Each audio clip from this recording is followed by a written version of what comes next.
Clases de hepatitis B. La hepatitis B tiene una distribución heterogénea de infección. El 75% de los casos distribuidos en Asia y África.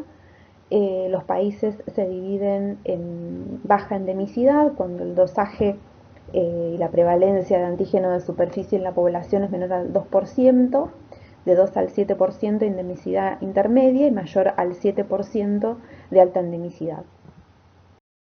Nosotros nos encontramos entre los países de baja endemicidad, con una prevalencia de antígeno de superficie en la población global menor al 2%, aunque hay regiones de alta endemicidad en el NOA. Tenemos 8 genotipos, en Sudamérica prevalece el genotipo F. La vía de transmisión de este virus es sexual prevalentemente. Luego tenemos otras vías de transmisión como son parenteral, vertical y horizontal. La transmisión horizontal hace referencia a la transmisión, por ejemplo, en el ámbito de la familia por accidentes domésticos, como puede ser el uso de las maquinitas de afeitar, cepillos de diente que se comparte. Por eso es importante el estudio de la familia en pacientes que tengan hepatitis B. En cuanto a la transmisión perinatal, está directamente relacionada a la replicación viral, a la carga viral que tenga la embarazada, y esto se puede determinar mediante estudios serológicos, es decir, hacer una relación entre lo que dosamos en suero, plasma, al grado de replicación viral. Por ejemplo, una embarazada con alta replicación viral va a tener un antígeno de superficie positivo y antígeno E positivo, y hablamos de una transmisibilidad del alrededor de 70-90%. El pasaje a la cronicidad de esta infección es inversamente proporcional a la edad de infección hasta los 5 años. Recién nacidos y hasta los 5 años de edad, si adquieren hepatitis B, tienen una probabilidad de pasaje a la cronicidad de alrededor del 90%. Y a partir de los 5 años y la adultez, la infección por hepatitis B tiene una probabilidad de pasaje a la cronicidad de alrededor del 5%. Y acá lo vemos graficado a la evolución natural de la enfermedad. Vemos que luego de una infección aguda, el 5 al 10% va a tener una infección crónica, un 30% puede evolucionar a la cirrosis, que esta, bueno, puede también pasar a una cirrosis descompensada, y también una infección crónica puede pasar directamente a generar un hepatocarcinoma, una probabilidad de 4% anual, sobre todo cuando la edad de infección fue entre recién nacido y 5 años. Lo mismo para la transmisión parenteral, por ejemplo, un accidente de laboratorio o al compartir agujas, estamos hablando de la drogadicción endovenosa, el grado de replicación puede estimar la probabilidad de transmisión. En un paciente con un antígeno E positivo y antígeno de superficie positivo, la probabilidad de transmisión es del 31%. Como para diferenciarlo de la hepatitis C, vimos que hay muchas cosas que comparte con el virus de la hepatitis C. A diferencia de la hepatitis C, es un virus ADN doble cadena, es un hepatnavirus, y genera dentro de la célula una forma covalente cerrada de ADN que permite la persistencia de la infección. Y como todos los virus que describimos hasta el momento, no son virus citopáticos. Y acá vemos un gráfico como dentro de la célula tras la infección queda un molde de ADN que puede ser transcripto en cualquier situación. Es decir, que a diferencia de la hepatitis C, esta hepatitis puede resolverse, pero nunca erradicarse porque deja su molde de ADN circular covalente cerrado. En cuanto al virus de la hepatitis D, que hago un breve resumen, es un virus satélite ARN que precisa la hepatitis B para la producción de sus proteínas y de su envoltura. Prevalente en el área mediterránea y en Sudamérica. Puede producir una coinfección o una sobreinfección, y el diagnóstico se va a hacer a través de los anticuerpos, la detección de IgM hepatitis D y la determinación del ARN. Se trata con interferón estándar o PEGILA. Clínicamente, la hepatitis B aguda, al igual que todas las hepatitis que vimos, la hepatitis E, hepatitis A y hepatitis C, suelen cursar en forma asintomática. Hablamos de una hepatitis aguda severa cuando ésta se presenta con coagulopatía o hepatitis fulminante cuando hay encefalopatía. El 95% de las formas agudas son autolimitadas y del 1 al 5%, como vimos en el gráfico anterior, va a pasar a la cronicidad. El cuadro clínico de una hepatitis aguda no se diferencia de otras hepatitis agudas: astenia, anorexia, vómito, fiebre, ictericia, coluria, hipocolia, el dolor abdominal, prurito, artralgias, son las manifestaciones. Esto puede ser en paciente incluso que tenga hepatitis C, que tenga hepatitis A. No es patognomónico el cuadro clínico. Para hacer el diagnóstico de hepatitis B tenemos métodos directos y métodos indirectos. A diferencia de la hepatitis C, que para confirmar de que el paciente cursa una hepatitis actual debemos hacer la carga viral, para la hepatitis B no necesitamos llegar a esa instancia de técnica directa.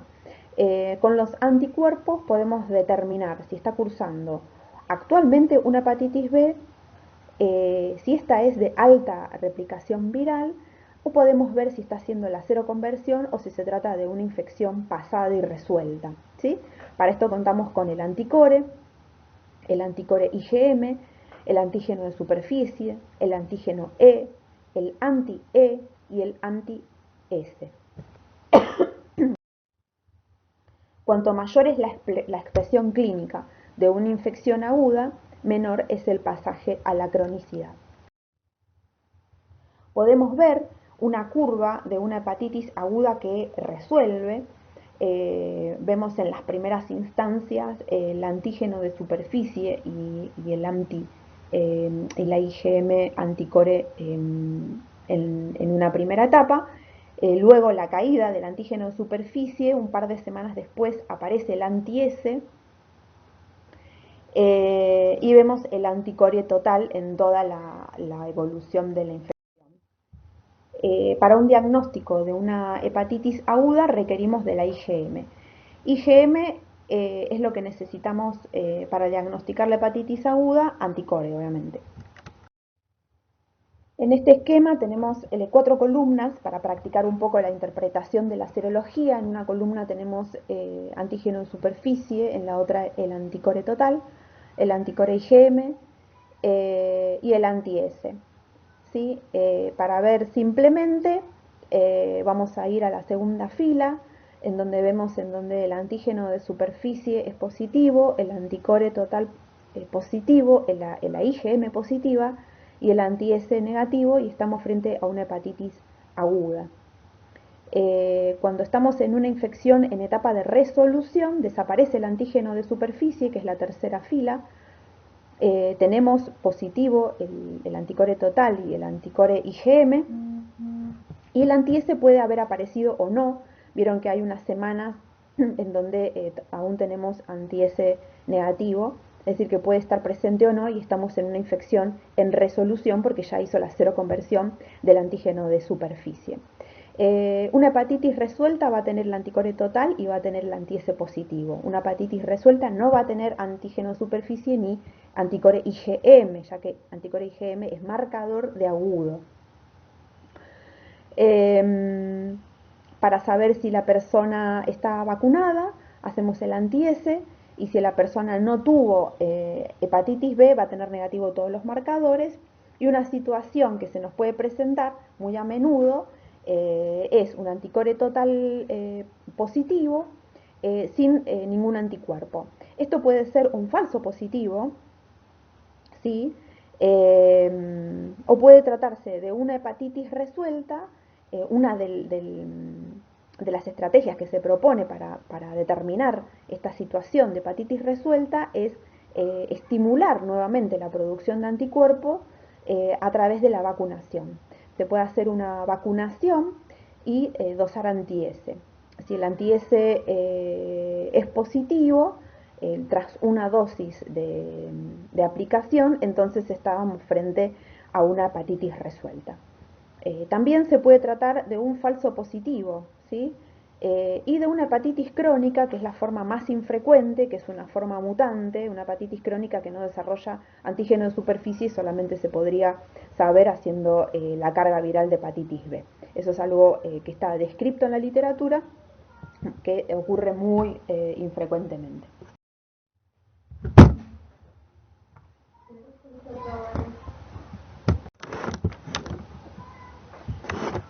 Eh, bueno,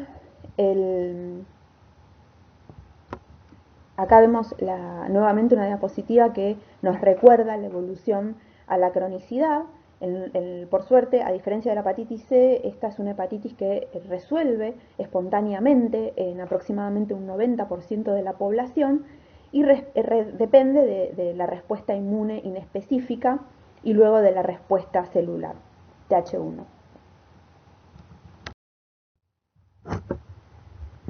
Luego de presentarse una hepatitis B aguda, la desaparición del antígeno E en una hepatitis aguda es sinónimo de futura resolución. ¿Cómo podríamos seguir a un paciente con una hepatitis aguda? Vamos a ver que en una hepatitis aguda tenemos un paciente que tiene antígeno superficie positivo y antígeno E positivo. A este paciente no le vamos a pedir mensualmente el antígeno de superficie, porque si lo primero que va a seroconvertir es el antígeno E, ese solo vamos a pedir. Mensualmente pedimos transaminasa y antígeno E. Una vez que desaparece el antígeno E, sí empezamos a pensar en la seroconversión de antígeno en superficie, y es el único anticuerpo que vamos a pedir. Una vez que desaparece el antígeno de superficie y tenemos a un paciente ya con transaminasas normales porque resolvió, vamos a esperar 3 meses para pedir el anti-S, porque hay un lapso de tiempo entre la seroconversión del antígeno de superficie y la aparición de anticuerpos protectores. Vamos a ver ejemplos de serología, junto con el cuadro que vimos con las columnas que repasamos, y esto nos va a ayudar a comprender un poco mejor cómo utilizamos los anticuerpos. Si tenemos una hepatitis aguda con alta replicación, seguro vamos a tener el anticore IgM, obviamente el antígeno de superficie, y vamos a tener el antígeno E, que ese es el marcador de alta replicación viral. Si tenemos una hepatitis que está en proceso de seroconversión, entonces ya el paciente no tiene antígeno E, y ahí comienza el proceso de seroconversión. Si tenemos una hepatitis B aguda resuelta, entonces ya el antígeno de superficie desapareció. Obviamente que mucho antes desapareció el antígeno E y tenemos el anticore IgM que pronto va a desaparecer. Si tenemos una hepatitis aguda en incubación o una hepatitis B crónica, vamos a tener un anticore IgM negativo, un antígeno de superficie positivo, un antígeno E positivo, y este paciente no...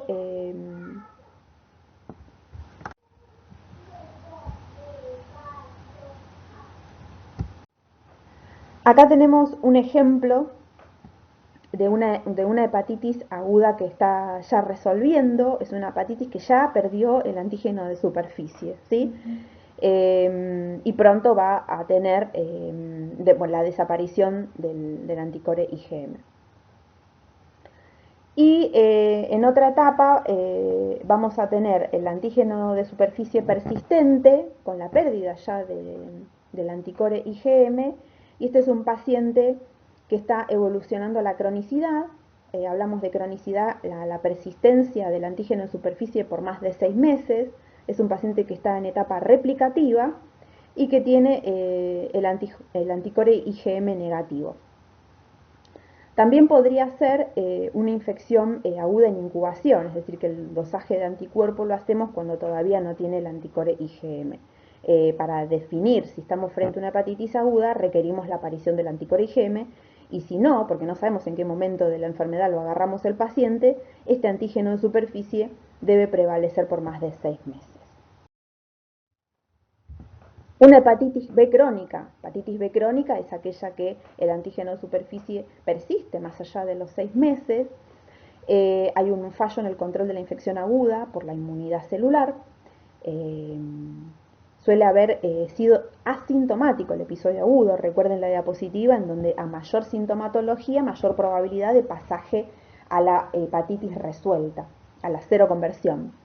Y una hepatitis B crónica siempre se encuentra presente en la población con antígeno E positivo al inicio de la infección. Después puede hacer la seroconversión del antígeno E, pero siempre el pasaje a la cronicidad se acompaña de antígeno E positivo, como veíamos en la filmina anterior, en la diapositiva anterior, en donde el anticuerpo IgM estaba negativo aún y no sabíamos si estábamos frente a una incubación de una hepatitis B o una hepatitis B que pasaba a la cronicidad. La infección crónica por hepatitis B es la persistencia de antígeno de superficie por más de 6 meses y las fases son inmunotolerancia, inmunoactiva, inmunocontrol o portación y el inmunoescape, que es la hepatitis crónica con antígeno E negativo. Voy a describir las distintas fases y sepa que no son necesariamente correlativas, un paciente puede estar en una o en otra, pero nos ayuda a entender un poco a lo heterogéneo de lo que podemos encontrar en laboratorio en estos pacientes. Una hepatitis B crónica inmunotolerancia. Esta es la de los neonatos, la de los recién nacidos con hepatitis B. Se infectan en el momento del nacimiento, la definición es el antígeno de superficie positivo más de 6 meses, altas concentraciones de ADN, de la carga viral con mayor a 20.000 copias. Vamos a encontrar las transaminasas normales porque el organismo no responde, no ataca a este virus con el que nace. No hay seroconversión espontánea, frecuentemente esta es la regla. Y es probable el desarrollo del hepatocarcinoma sin el pasaje por la cirrosis. La cirrosis se produce por la respuesta inmunológica del huésped. En esta situación no hay respuesta inmunológica, es decir, que el pasaje al hepatocarcinoma de estos pacientes en la juventud va a ser sin fibrosis y sin cirrosis. Acá vemos un esquema que es el que vamos a repetir posteriormente para ir ejemplificando cómo se presentan estos pacientes. Vemos entre línea punteada cómo van oscilando las transaminasas por arriba del valor normal, que sería la primer línea punteada. Después vamos a ver la otra línea punteada que hace referencia al ADN y vemos las altas cargas virales por arriba de la línea punteada de 10 a la 5 y obviamente es un paciente con títulos de antígeno, o sea, con dosaje positivo del antígeno E. ¿Cómo es una hepatitis B crónica inmunoactiva? Este paciente puede tener un antígeno E positivo o negativo. El ADN es elevado o va fluctuando. Las transaminasas están elevadas intermitentemente o persistente y cuando se hace una biopsia hepática vemos necroinflamación. Este paciente va a tener una seroconversión espontánea anual de antígeno E de aproximadamente el 10%. Es decir, que es un paciente que está con una respuesta inmunológica, por eso en un momento puede hacer la seroconversión. Entonces vemos en la primera mitad del recuadro punteado las oscilaciones de las transaminasas que pueden desde valores altos a normales, los valores elevados de carga viral y en un momento las transaminasas repican porque está haciendo la seroconversión, incluso puede simular una hepatitis aguda, si no se conocía al paciente el antecedente de hepatitis, vemos ahí la seroconversión con desaparición del antígeno E y luego la normalización de las transaminasas. En ese momento, la carga viral también disminuye. Hepatitis B crónica, estado de portador crónico inactivo. Esta podría ser una hepatitis que viene después del anterior estado, en donde hace la seroconversión del antígeno E. Es un paciente que tiene el antígeno E negativo y ya tiene el anti-E. Y como vimos en la anterior filmina, ya se encuentra el ADN bajo, las transaminasas normales. Y se considera que en esta etapa no progresa, pero quedó el daño de los intentos de seroconversión previa, que es la etapa de inmunoeliminación. El grado de fibrosis o cirrosis que encontremos en la biopsia hepática va a estar relacionado con los intentos, con el número de intentos fallidos de seroconversión. El 1 a 2% anual de los portadores inactivos presentan resolución de la infección por hepatitis B desarrollando anti-S. Entonces vemos cómo tenemos un paciente que a lo largo de los años, una hepatitis B crónica, tiene títulos bajos de ADN con transaminasas normales y el antígeno E negativo. La seroconversión anti-E es frecuente, ocurre del 5 al 20% al año. En ocasiones viene precedida de una elevación de transaminasas, es lo que comentábamos y veíamos en la anterior filmina. Erróneamente puede llevar a la persona, al médico que no lo conoce, que estamos frente a una hepatitis aguda por B y no una hepatitis crónica que está haciendo la seroconversión E. Bueno, acá me quedó superpuesta porque cambié la filmina, pero bueno. Hepatitis crónica con antígeno E positivo y hepatitis crónica con antígeno E negativo. Bueno, algunos pacientes no consiguen pasar de la fase de inmunoeliminación y persisten con una replicación viral activa y elevación de transaminasas en forma sostenida u oscilante. Y esto produce un daño hepático progresivo, es decir, muchos intentos de inmunoeliminación con un estado inflamatorio continuo produce el daño hepático y es la propia respuesta inmunológica. Recuerde que el virus B y todos los virus que vimos en esta unidad no son virus citopáticos.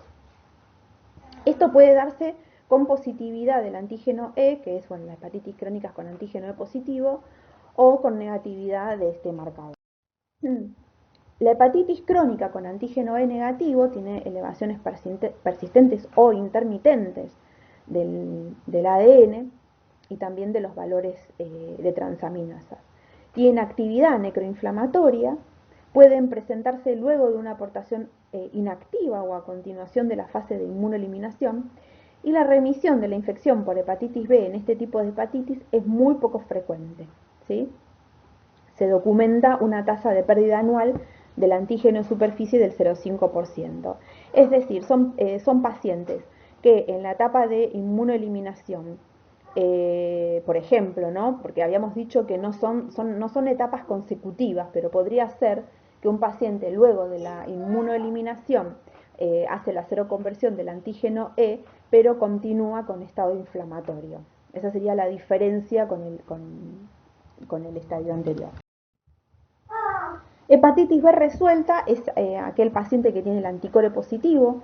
Podríamos tener o no el anti-S, como vimos en el cuadro, pero tiene ya la negativización del antígeno de superficie. No detectamos ADN sérico, sí podríamos detectarlo con técnicas muy sensibles.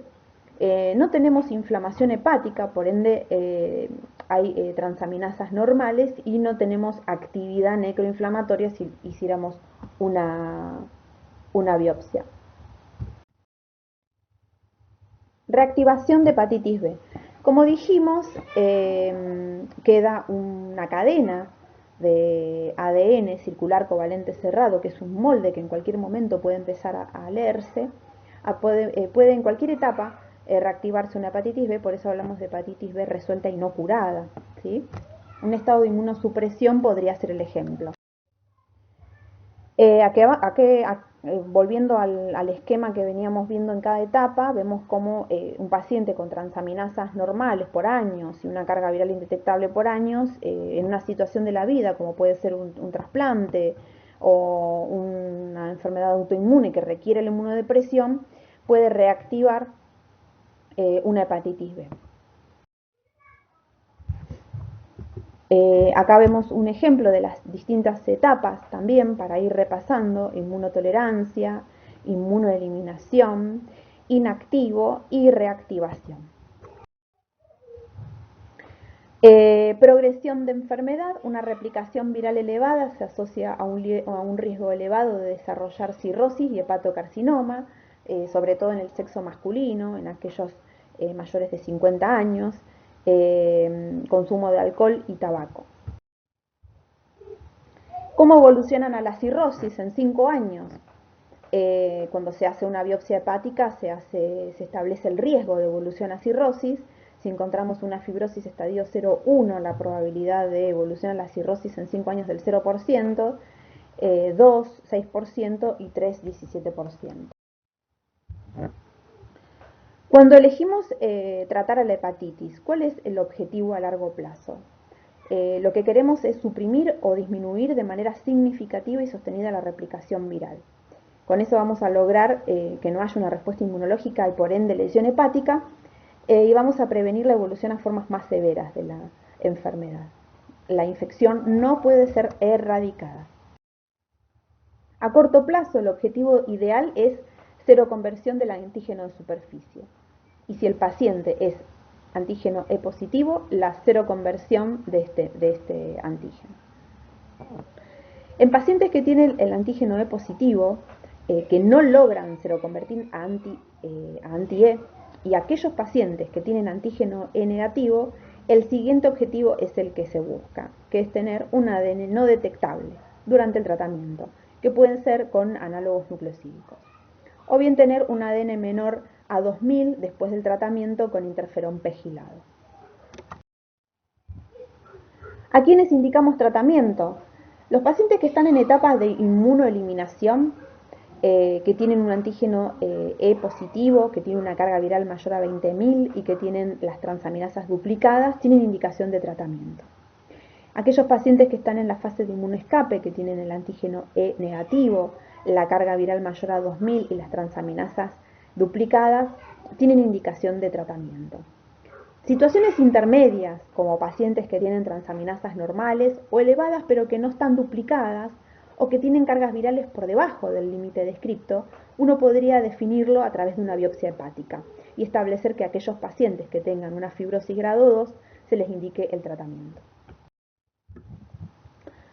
Los pacientes en cirrosis compensadas también hace tratamiento con nucleócidos y los pacientes con cirrosis descompensada también requieren un tratamiento antiviral inmediato. Las drogas disponibles son el interferón pegilado. Cuando se usa este tratamiento tiene un inicio y un fin, es un tratamiento finito, pero cuando elegimos los nucleócidos no tenemos una duración definida, ¿sí? Muchas veces los pacientes están de por vida bajo tratamiento. Estamos usando entecavir, tenofovir fumarato, tenofovir alafenamida, y otros antivirales como la lamivudina, adefovir y telvibudina. El interferón pegilado se administra en forma semanal. El mecanismo de acción es activación de mecanismos celulares de defensa intracelular del paciente, estimulando una respuesta TH1. En general, cuando elegimos el interferón pegilado, aquellos pacientes que tienen el antígeno E positivo, de preferencia al genotipo A, pacientes que tienen transaminasas elevadas y que la carga viral sea menor de 10 a la 9. Un 4 o 6% de los pacientes logra la eliminación del virus con pérdida sostenida y duradera del antígeno de superficie con la consiguiente aparición del anti-S con este tratamiento.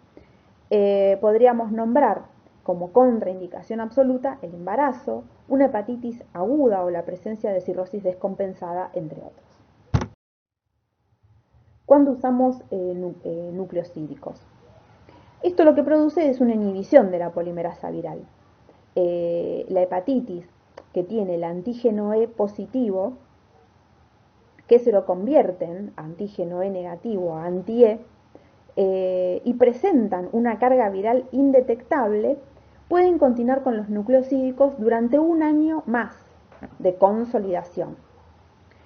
La terapia antiviral indefinida sería para adultos que tienen el antígeno E positivo con cirrosis, que se lo convierte en anti-E, porque tienen un potencial riesgo de descompensación y muerte de reactivarse la infección. En aquellos pacientes que tienen antígeno E negativo y que están en la etapa inmunoactiva sin cirrosis, se recomienda no suspender la terapia antiviral. Dentro de los nucleosídicos tenemos aquellos con alta barrera genética y mayor actividad antiviral, como lo son el entecavir y el tenofovir, y con baja barrera genética, como son la lamivudina. Son los de primera elección en pacientes que tienen el antígeno E negativo y bueno, el antígeno superficie positivo, por supuesto.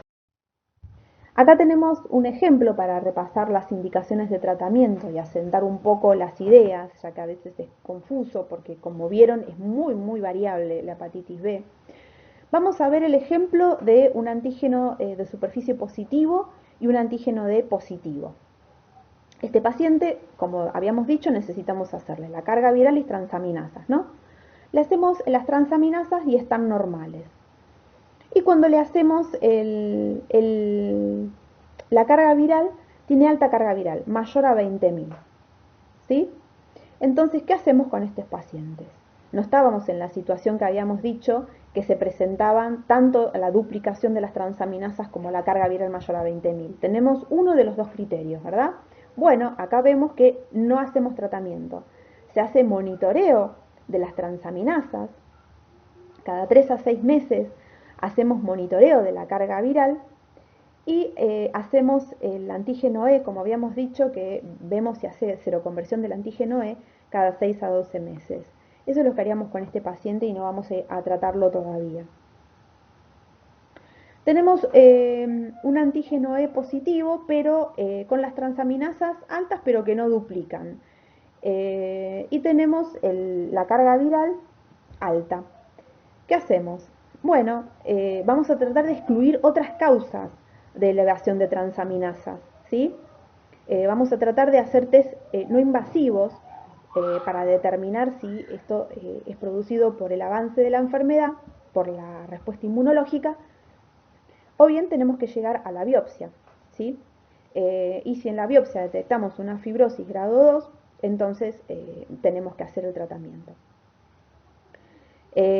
Si otras causas de elevación de transaminasas son excluidas y la elevación persiste, estos pacientes son candidatos a tratamiento, sobre todo si son mayores de 40 años. Podemos tener una situación en donde cumple todos los criterios, es decir, habíamos dicho que pacientes con antígeno E positivo, transaminasas duplicadas y carga viral elevada eran candidatos a tratamiento. Bueno, acá tratamos, ¿sí? Y ahora vamos al ejemplo de los pacientes que tienen antígeno E negativo y las mismas situaciones. Paciente con antígeno E negativo, tenemos otros niveles de carga viral necesaria, mayor a 2000 habíamos dicho, ¿verdad?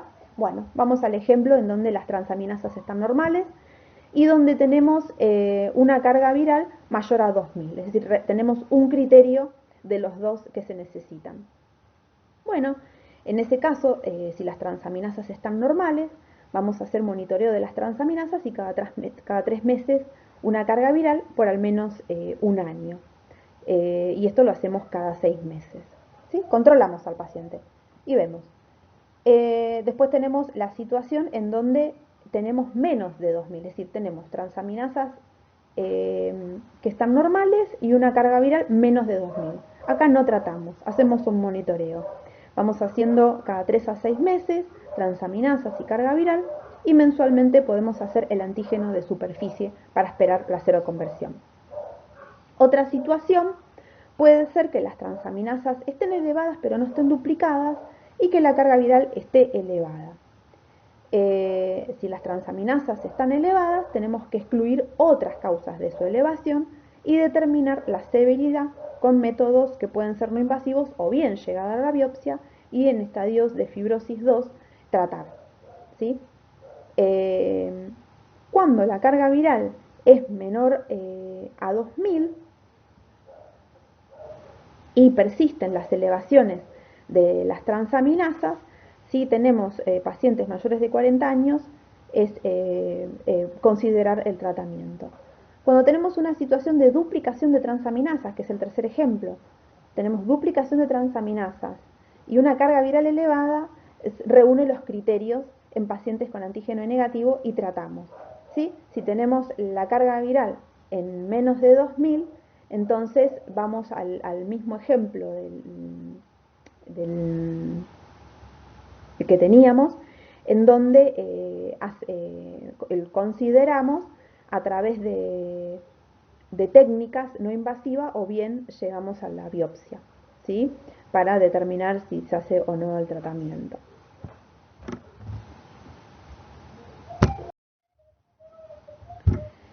Y bueno, finalizando el tema de hepatitis B, vamos a una parte que lo van a ver en otros tópicos, sobre todo de prevención de infección de transmisión vertical, cómo prevenimos la transmisión de la madre a su hijo. Las herramientas que tenemos son la inmunoglobulina B y la vacuna contra la hepatitis B, que tiene que ser administrado ambos al recién nacido antes de las 12 horas después del parto. Y tenemos la terapia antiviral que se le puede administrar a la mujer embarazada cuando el dosaje en suero supera las 20.000 copias. Y dándole fin a esta clase, recordarles la vacunación. Existe una vacuna obligatoria que está en el Plan Nacional desde noviembre del 2000.